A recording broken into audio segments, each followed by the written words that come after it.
எந்தெந்த மாவட்டத்துல மிக கனமழை வரப்போகுது அப்படிங்கிறத மிக தெளிவா பார்க்கலாம். ஏற்கனவே திருநெல்வேலி போன்ற மாவட்டங்கள்ல 7 சென்டிமீட்டர் மழை வரைக்கும் பதிவாகி இருக்கிறது. திருநெல்வேலியில் கனமழை ஏற்கனவே தொடங்கிவிட்டது. அடுத்து வரக்கூடிய நாட்களிலும் இன்னும் நிறைய மாவட்டத்துல மழை பொழிய வாய்ப்பு இருக்கு. அதனால எந்தெந்த மாவட்டத்தினுடைய பட்டியல் நம்ம அறிவிக்க போறோம் அப்படிங்கிறத மறக்காம கேட்டு தெரிஞ்சுக்கோங்க. நம்ம சொல்லிக்கிட்டே இருந்தோம். பொங்கலுக்கு முந்தைய நாட்கள்ல இருந்தே நமக்கு மழை பெய்ய ஆரம்பிச்சிடும் அப்படின்னு சொல்லிட்டு. அதனால இன்று முதல் நமக்கு நிறைய மாவட்டங்கள்ல கனமழை பெய்ய ஆரம்பிக்கும். டெல்டா மாவட்டங்கள், தென் மாவட்டங்கள் என பல்வேறு பகுதிகளில் பலத்த மழையானது உறுதியாக பதிவாக போகுது. ஆகவே ஒரு சில மாவட்டங்கள் மட்டும்தான் மழை பெய்யும், சில மாவட்டத்தில் மழை வராதுன்னு நினச்சிடாதீங்க. எல்லா மாவட்டத்திலையும் மழை இருக்கு. ஆனால் மழை அளவில் வந்து வித்தியாசம் இருக்கும். இப்போ உதாரணத்துக்கு திருநெல்வேலி மாவட்டத்தில் இப்போ 7 சென்டிமீட்டர் மழை பதிவாகுதுன்னா, அதே 7 சென்டிமீட்டர் மாவட்டம் முழுவதும் மழை பதிவாகலை. ஒரு சில பகுதிகளில் 3 சென்டிமீட்டர், ஒரு சில இடத்துல பார்த்தா 5 சென்டிமீட்டர், சில இடங்களில் 7 சென்டிமீட்டர்னு திருநெல்வேலி மாவட்டத்துக்குள்ளேயே பகுதியாக அங்கொன்றும் இங்கொன்றுமாக நமக்கு மழை பொழிவு பதிவானதை பார்த்தோம்.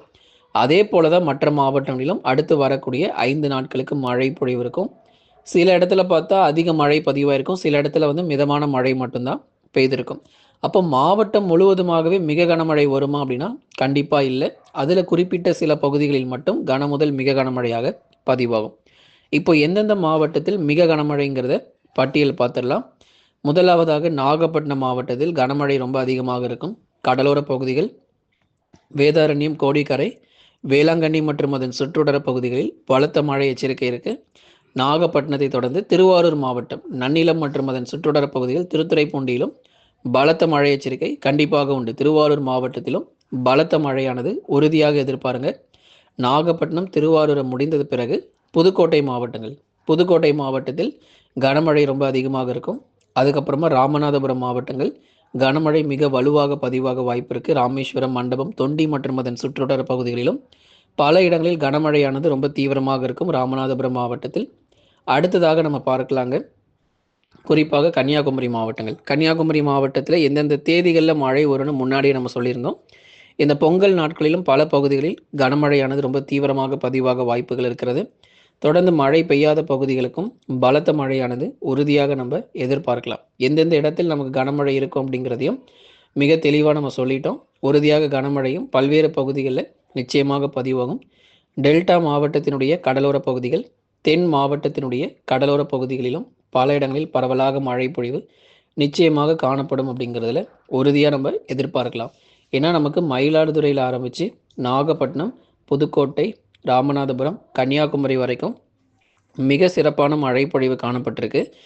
ஏன்னா இந்த மழையானது ரொம்ப அதிகப்படியான மழையாக கிடைக்குமா அப்படின்னா கண்டிப்பாக கிடைக்கும். ஏன்னா மிக கனமழை சொல்லியிருக்கிறோம் இல்லையா, நிச்சயமாக பாருங்க. இப்போவே திருநெல்வேலி போன்ற பகுதிகளில் 7 சென்டிமீட்டர் மழை பதிவாயிருக்குன்னா நிச்சயமாக அடுத்து வரக்கூடிய நாட்களில் 8 முதல் 15 சென்டிமீட்டர் மழை வரைக்கும் தொடர்ந்து தென் மாவட்டத்தினுடைய கடலோர பகுதிகளில் அதிகபட்சம் எதிர்பார்க்கலாம். 8லிருந்து 15 சென்டிமீட்டர் மழை வரைக்கும் நல்ல ஒரு தீவிர மழை பொழிவாக இருக்கும். மழை விட போகிறது கிடையாது. நிறைய மாவட்டங்களில் கன முதல் மிக கனமழை வந்து பதிவாகும். நாகை, திருவாரூர், அதுக்கப்புறம் புதுக்கோட்டை, ராமநாதபுரம், திருநெல்வேலி, தூத்துக்குடி என பல்வேறு பகுதிகளில் இந்த கன முதல் மிக கனமழையாக பதிவாகும். வெறும் கனமழை மட்டும் பதிவாகக்கூடிய மாவட்டங்கள் மதுரை, திண்டுக்கல், விருதுநகர், சிவகங்கை, கன்னியாகுமரி, தேனி, தென்காசி, கடலூர், விழுப்புரம், புதுச்சேரி, காரைக்கால், சென்னை, திருவள்ளூர், காஞ்சிபுரம், செங்கல்பட்டுன்னு இந்த பகுதிகள் எல்லாம் நமக்கு கனமழை மட்டும்தான் கிடைக்கும். அதிக அளவு நமக்கு மழை கிடையாது அப்படிங்கிறத நினைவில் கொள்ளுங்க. ஆகவே நம்ம வட தமிழக கடலோர மாவட்டங்களான சென்னை, திருவள்ளூர், காஞ்சிபுரம், செங்கல்பட்டு, விழுப்புரம், கடலூர், புதுச்சேரி மற்றும் காரைக்கால் இங்கே வந்து மாவட்டம் முழுவதுமாகவே கனமழை தீவிரமாகாது. சில இடத்துல பார்த்தா மிதமான மழை கிடைக்கும், சில இடத்துல பார்த்தா கனமழையாக பதிவாகும். சென்னையிலிருந்து கடலூர் வரைக்கும் இருக்கக்கூடிய மாவட்டங்களில். அதனால் நீங்கள் தொடர்ந்து மறக்காமல் சப்ஸ்கிரைப் பண்ணாதவங்களாம் கொஞ்சம் சீக்கிரமாக சப்ஸ்கிரைப் பண்ணுங்கள். ஏன்னா வரப்போகிற நாட்களில் உங்களுக்கு எந்தெந்த தேதிகளில் மழை வருங்கிறத மிக தெளிவாகவும் துல்லியமாகவும் நம்ம சொல்லிக்கிட்டே இருப்போம். கடந்த நாட்கள் முதலாகவே நம்ம அறிவிப்புகளில் கொடுத்துருந்தோம். ஜனவரி 12லேருந்து 18 வரைக்கும் நல்ல ஒரு தீவிரமான மழை பொழிவு இருக்கும் அப்படிங்கிறத ஏற்கனவே நம்ம தெரியப்படுத்தியிருந்தோம். அதே போலவே கனமழையானது ரொம்ப தீவிரமாக பதிவாகிட்டு இருக்கு. ஆகவே இடைவிடாத மழை பொழிவு தமிழ்நாடு முழுவதுமாக பெரும்பாலான மாவட்டத்தில் தொடர்ந்து எதிர்பாருங்க. எந்தெந்த பகுதிகளில் மழை சரியாக பெய்யலையோ அந்தந்த பகுதிகள், அதாவது வெயில் ரொம்ப அதிகமாக இருந்துச்சு அப்படின்னு சொல்லி எந்தெந்த மாவட்டங்கள் நினைக்கிறீங்களோ அந்த பகுதியில் நல்ல ஒரு மழை பொழிவு இருக்கும். இதுதான் ஒரு கடைசி சுற்று மழையாக எதிர்பார்க்கப்படுது. ஜனவரி 20ஓட எல்லா மழை பொழிவும் கிட்டத்தட்ட முடிவுக்கு வந்துரும். ஏன்னா, அதுக்கப்புறமும் வந்து நெறைய பேர் வந்து மழை வருமான்னு கேட்குறீங்க. நிச்சயமா அப்படிப்பட்ட ஒரு மழை வாய்ப்பு இருந்தா நம்ம அறிவிக்கிறோம். நீங்க சப்ஸ்கிரைப் மட்டும் பண்ணி வச்சுக்கோங்க. டேட் அனௌன்ஸ்மெண்ட் வந்துச்சு அப்படின்னா, கண்டிப்பா உங்களுக்கு வந்து தகவல் தெரிய வரும்.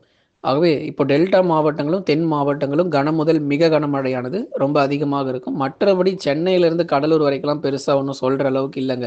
ஏன்னா, இங்க வந்து மிதமான மழை மற்றும் ஆங்காங்கே தான் கனமழையாக பதிவாக போகுது. அதுக்கப்புறமா உள் மாவட்டங்கள் வேலூர், திருப்பத்தூர், ராணிப்பேட்டை, திருவண்ணாமலை, சேலம், நாமக்கல், கரூர், திருப்பூர், ஈரோடு, கிருஷ்ணகிரி, தருமபுரி இந்த மாவட்டங்கள் முழுவதுமாக மழை வாய்ப்புகள் ரொம்பவே குறைவு. ஆகவே நமக்கு உள் மாவட்டங்களில் மழை வாய்ப்புகள் குறைவா இருந்தாலும், பனிப்பொழிவு அதிகமா இருக்கும். ஏன்னா எங்கெல்லாம் மழை பொழிவு குறைவா இருக்கோ, அங்கெல்லாம் பனிப்பொழிவு ரொம்ப அதிகமாக இருக்கும்.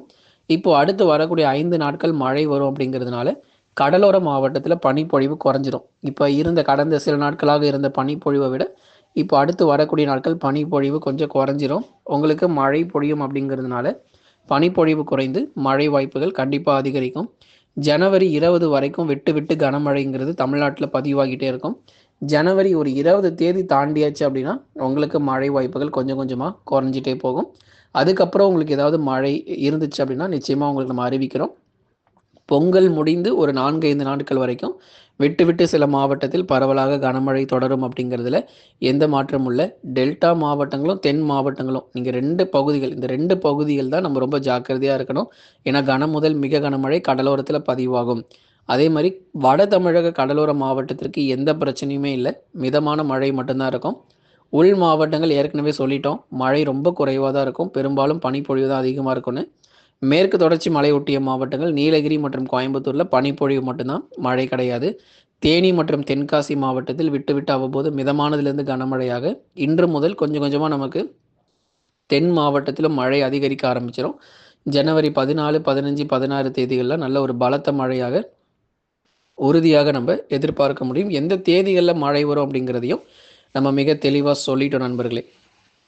ஆகவே ஒவ்வொரு நாளுமே நல்ல ஒரு தீவிர மழை பொழிவுகள் தமிழகத்தில் தொடர்ந்து பதிவாகி, அனைத்து இடங்களிலும் மிகச் சிறப்பான மழை பொழிவ கொடுத்துட்டு, இந்த ஜனவரி 20 வரைக்கும் விட்டு விட்டு நெறைய பகுதிகள்ல நல்ல ஒரு சிறப்பான மழை வாய்ப்ப கொடுத்துட்டு, அதுக்கப்புறமா கொஞ்சம் கொஞ்சமா நமக்கு வெயிலும் அதிகரிக்கும். அதே மாரி பனிப்பொழிவு வந்து பிப்ரவரி மாதம் வரைக்கும் இருக்கும். பனிப்பொழிவு வந்து எப்போ முடிவடையும்னு கேட்குறீங்க. பிப்ரவரி இறுதி வரைக்கும் பனிப்பொழிவு அதிகமாவே இருக்கும். இதெல்லாம் ஒரு பனிப்பொழிவே கிடையாது. பிப்ரவரி மாதத்தில பாருங்க, எந்த அளவுக்கு தீவிரமான பனிப்பொழிவு வரப்போகுது அப்படின்னு சொல்லிட்டு. அதனால ஜனவரி 25லேருந்து பிப்ரவரி 25 வரைக்கும் பனிப்பொழிவு ரொம்ப ரொம்ப தீவிரமாக இருக்கும். நெறைய இடங்கள் வாகனங்களே தெரியாத அளவுக்கு பனிமூட்டங்கள் சாலைகள்ல நம்ம இருக்கிறத பார்க்க முடியும். அதுக்கப்புறம் மார்ச் முதல் வாரத்திலிருந்து பனிப்பொழிவு குறைந்து, கோடை காலம் அப்படிங்கிறது மார்ச் முதல் வாரத்திலேயே அந்த வெப்பநிலைங்கிறது அதிகரிக்க ஆரம்பிச்சிரும். நண்பர்களே நீங்க மறக்காம லைக் பண்ணுங்க, சப்ஸ்கிரைப் பண்ணி தொடர்ந்து சப்போர்ட் பண்ணுங்க. ஒவ்வொரு நாளும் துல்லியமான வானிலை அறிக்கை பெற்றுக்கொள்ளுங்க. அடுத்து ஜனவரி 20ஆம் தேதிக்கு அப்புறம் உங்களுக்கு ஏதாவது மழை வர வாய்ப்பு இருந்தாலும் உங்களுக்கு கண்டிப்பாக நம்ம அறிவிக்கிறோம். தொடர்ந்து நம்ம சேனல்ல இருக்கக்கூடிய ப்ராடக்ட்ஸ் எல்லாமே வாங்கி பயன்பெற்றுக் கொள்ளுங்க. உங்களுக்காகவே தொடர்ந்து சிறப்பு சலுகையில விற்பனை செய்யப்பட்டு வருகிறது.